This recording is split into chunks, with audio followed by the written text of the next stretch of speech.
Hi, I am so glad you're here to learn about the gospel, which basically just means good news. And this is where we start with God made it. See, in the beginning, there was God, and God is perfect, and he's all powerful, and he's all loving, and he's all knowing, and he did something amazing. God created the world, and he created the world perfect. And it had everything in it that we love, like puppies and kittens and dolphins and trees, all these amazing things. But when we look around at our world today, we know it's not perfect. I mean, we have things like mosquitoes, and we get sunburn when we go outside, and there's sickness, and there's pain, and there's mean people. And we look and we wonder, if God made the world perfect, what happened? Well, that's where we go next. We broke it. How did we break it? Well, we broke it because of sin. Now, we all sin, and sin is anything that we say or we think or that we do that goes against God and who he is. So, for example, God tells us to be loving and kind because God is all loving and kind. But then we're mean to our brothers, or we're selfish, or we don't share. And all of these things that we do creates a brokenness in our world. And it makes things hard, and then there's pain. But the biggest problem with sin is that it broke our relationship with God. And we are separated from God forever and ever and ever, and all things good because of our sin. Now, this is our biggest problem. But there's good news. See, God looked down at the world and he loved us so much that he didn't want us to be separated from him. He didn't want our relationship broken. So he came up with a plan to fix it. Jesus fixed it.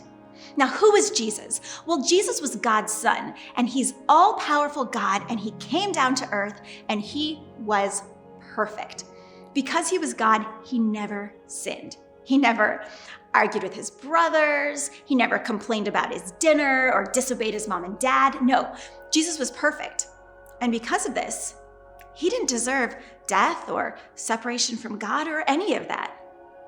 But he loved us so much that he chose to die on a cross for us. Now, it was a very difficult and painful death. But Jesus didn't stay dead. Nope. 3 days later, because Jesus is all powerful, he came back to life. That's the great news that we get to celebrate. So Jesus was dead, now he's alive, and he tells us that if we believe in him and in what he did, then we can have all of those sins that keep us from God taken away. We can have complete forgiveness. That means our sins are taken away. God forgives us when we believe in Jesus. In fact, in Romans 10:9, it says, if you confess with your mouth that Jesus is Lord, and you believe in your heart that God raised him from the dead, you will be saved. Saved from what? Well, saved from this problem that we have with sin. The final step is we receive it. So God made it, we broke it, Jesus fixed it, and we receive it. Let me explain it to you this way. Let's pretend it was your birthday, and I came to your house and I rang the doorbell and I had this beautiful shiny gift. And you opened the door and I offered you your birthday present, and you just turned around and walked away. And so I follow you through the house to the kitchen and I say, hey, happy birthday, here's your gift.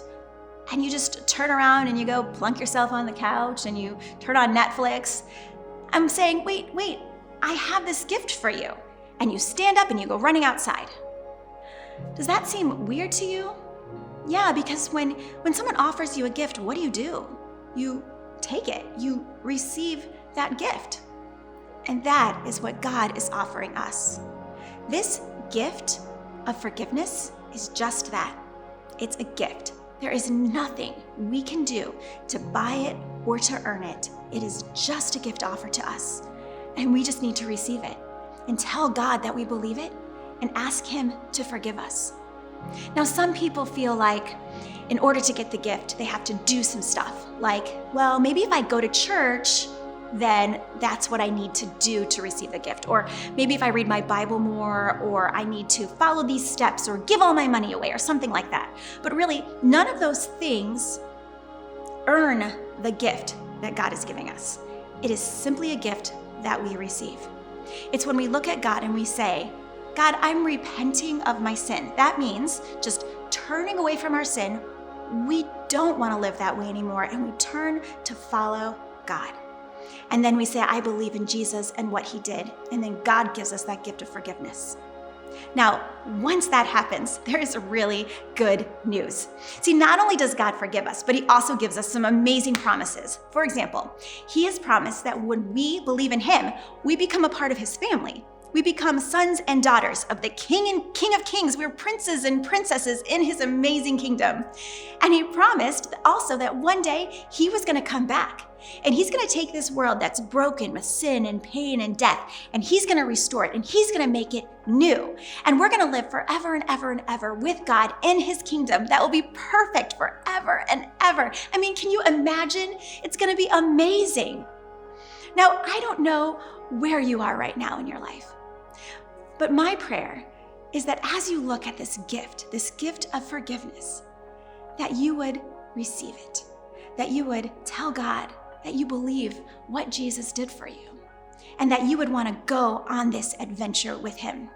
See, once we believe in him, then we want to read our Bibles because it's basically God's letters to us. And we want to go to church because we want to spend time with other people who love Jesus, and we spend time singing to him and thanking him. We want to do all those things because we're growing to look even more like Jesus. But none of those things can get you that forgiveness. It's just telling God that you believe it. And if that is something that you want to do, I encourage you to talk to God about it. Maybe talk to your parents too, or someone that you trust, or even give the church a call and let someone here talk to you more about what it looks like to be following Jesus. We love you guys so much, and we're so glad you took the time to watch this with us.